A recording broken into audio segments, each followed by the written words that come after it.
Aba B2C bavuddeyo ku nsonga za Juliana kanyomozi. Olutalo balulangilidde bibiino tubireese ate omukyala kapakata asimatuse okufa embeera mwali yeetaaga ssaala. Ebyomukyala rape honeymoon ye nga bwe bitambula awamu n'omukyala Sharita amazima wanvu naye abiri ku saidi ye n'amawulire amalala mangi gabeera wano ka ku Clarity Source 256 n'enkwaniyiza gwe omulungi atugobera negamba okola kyamaanyi nnyo okubeera nga ate information wasalawo ogijjenga wano nenkugamba gwe mukwana yakasooka olaba video zaffe please subscribe notification bell tojerabira kekadakadira ate comment section naye beerawo wansawo olwabya information obeere nga obitukwasa nga tutandikidde ku luguudo lw'e Masaka amawulire si malungi akabenjje kabadde kamaanyi nnyo era abantu basatu bafiiridde oluvannyuma lw'omuvuzi wa booda okubeera nga atomereganya n'omuvuzi omulala abayizi babiri ne bafiirawo wamu n'owa booda yennyini mawulire si malungi katusabe emyoyo gy'abagenzi omukama agira muze ekisa n'okuvuga obubi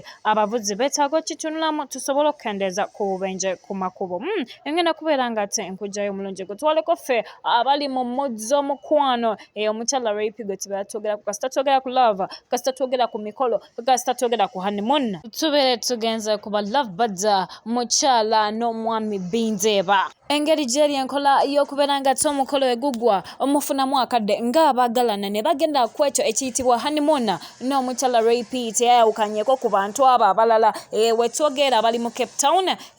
mu South Africa gye basazeewo honeymoon bagitwale naye mukwano obufaananyi obuvayo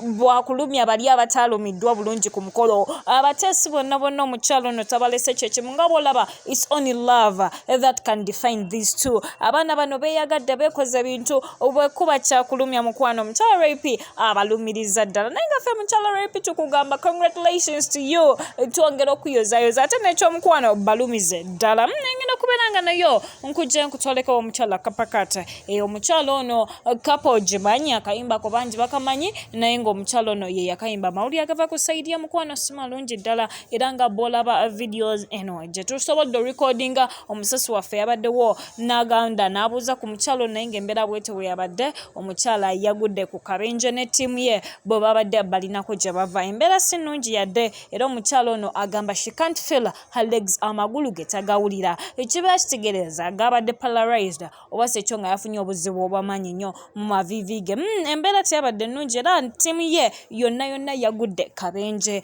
mbeera si nnungi naye amawulire amalungi newankubadde agaliwo gali nti tewali yafudde newankubadde bafunye ebisago eby'amaanyi ddala badusiddwa mu malwaliro agabaddeko okumpi abasobodde okubeera nga bagaininga mangu bagezezaako okubeera nga ate batandika okubeera obulungi naye ye nga ye omuyimbi kapakat mukwano yabadde yakafulumya akayimba omukulu Roden Wike abako munnange akayimba ko kamanyikiddwa nga ayagala kimu omukyalo oyo tali mbeera nnungi era nga abasawo nga bw'obalaba bagezezaako nnyo nnyini ddala okubeera nga bamwekebejja naye ng'embeera si nnungi wazira tumuteeke mu ssala zaffe tusabe agende maaso n'okusooka akomewo ku stage eyo nga ngeze mu maaso n'okukujjayo nenkutwalako ku saidi aba B2C God is last bonds the born to conquer people munnange abakulu waabwe basalawo ne bagamba ng'omuyimbi omulala wenna tuvudde mu COVID-19 n'olwensonga eyo baafulumya ebipande byabwe ne batutegeeza nti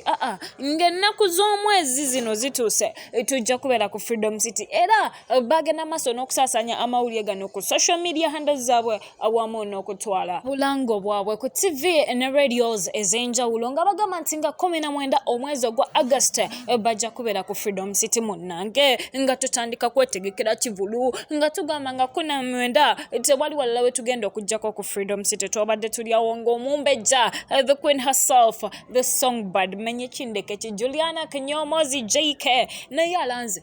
ng'agambye nti nga 19 omwezi ogwa August ngenda kubeera ku Serena Hotel emeza tebo etandikibwako omuntu wa wansi wa mitwalo 15 tebo obukadde 3 tugende nga twambuka munnange kino kyaza oluvannyuma lw'aba B2C okubeera nga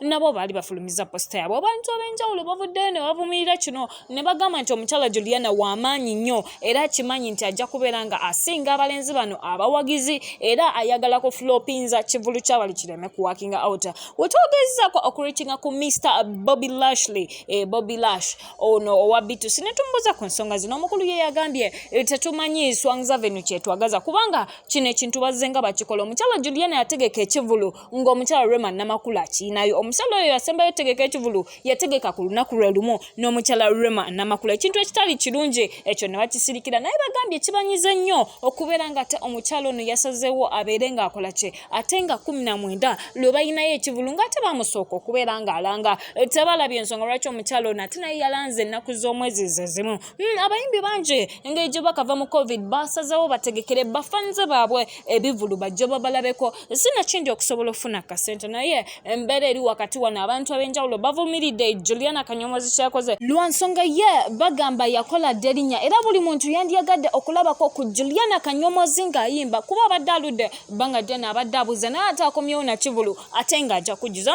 Aba B2C bawulira bubi era ensonga eno enyize abantu bangi oli muli ba promoters abayimbi ab'enjawulo bavuddeyo ne bavumirira ekikolwa kino, naye katulinde tulabe ebivulu byonna bijja kubeerawo kiki ekinabeera kitambudde. Mazima ekivulu kino kinaakosa ekyaba B2C. Byonna ffe tweyama okubeera nga tubikutuusako era nga tugamba mukwano gwe omulungi tosagaasagana. This is where the information starts from. Mwebyo bye tubadde tulina olunaku olwaleero webale kubeera nga otugoberedde mukwano okuva gye twatandikidde okutuusa negamba okola kyamanyi nnyo nnyini ddala okubeera nga ate if it's all about information okitukwasebera Clarity Source 256. Please like the video, subscribe, comment. Thank you.